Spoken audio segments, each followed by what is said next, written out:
5 reasons why Ukraine hasn't destroyed the Crimean Bridge. At long last, Ukraine has launched a counteroffensive to retake the country's eastern regions. To now, Ukraine has avoided Russia's potential weak point in the region, the Crimean Bridge. Welcome back to our channel, where we'll discuss the reasons why Ukraine has not destroyed the bridge. Let's find out in today's video.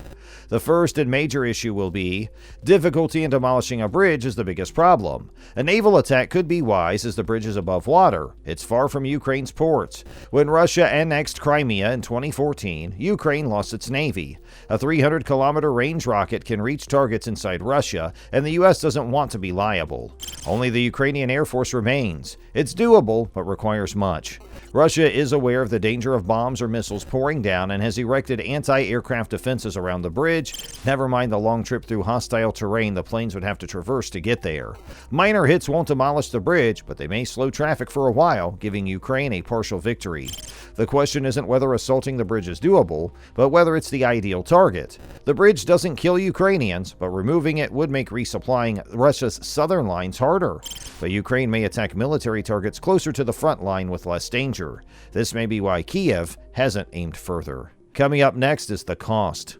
One-time cost. Once you destroy anything, you can't use it against your opponent. If the bridge is destroyed, Ukraine can no longer threaten to demolish Crimea's bridge if it leaves the mainland. Leaving it in the opponent's thoughts may be best. A Yom Kippur War anecdote that may or may not be true illustrates this. Israel allegedly blasted Egypt's Aswan Dam with paint, not explosives. Israel can blow the dam if the battle persists. Flooding the Nile River Valley would harm Egypt's economy.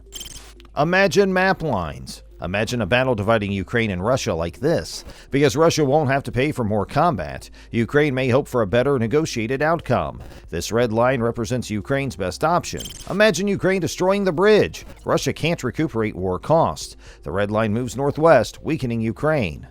And imagine Ukraine targeting a military target. Our third point is, restraint in combat is widespread, despite appearances.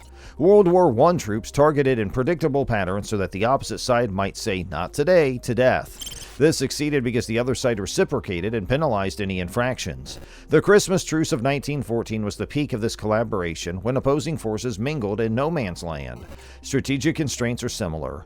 Russia and Ukraine fell into this during the war's early months. Kiev is no longer directly invaded, and westward bombardment is infrequent. Strange as it seems, life is becoming more normal. Possible tacit collaboration. If Ukraine attacks the bridge, Russia's retaliation might put Kiev back in danger. Perhaps Ukraine keeps the bridge up to prevent this response. The next one is exit plan. Let's say Ukraine feels Crimea is up for grabs. The counteroffensive may reach the January 2022 and 2014 boundaries. Ukraine should win this battle, but free would be great. That requires the opposing side to retreat. With their backs against the wall, the opponent might fight to the last bullet. And last but not least, Crimea is politically distinctive from Ukraine. Ukraine conducted a referendum on independence as the Soviet Union collapsed. 92.3% voted yes. Every Ukrainian province agreed. Even Luhansk and Donetsk, the root of the 2014 war, were below 84%.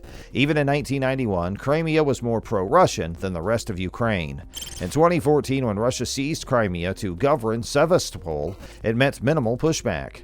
Sevastopol and Crimea voted 95.6% and 96.77% to join Russia in a possible fake referendum that year. Western polls showed Crimeans felt the need mirrored their preferences. Politically, regaining Crimea isn't easy, even if all the Russian hardliners go. Staying moderates might want to visit Russia. Some may have family there. Destruction of the bridge won't help Ukraine regain control of the peninsula. Alright everyone, this brings us to the end of today's video. If you liked it, be sure to hit that like button, and don't forget to subscribe and hit the notification bell so you'll always stay updated.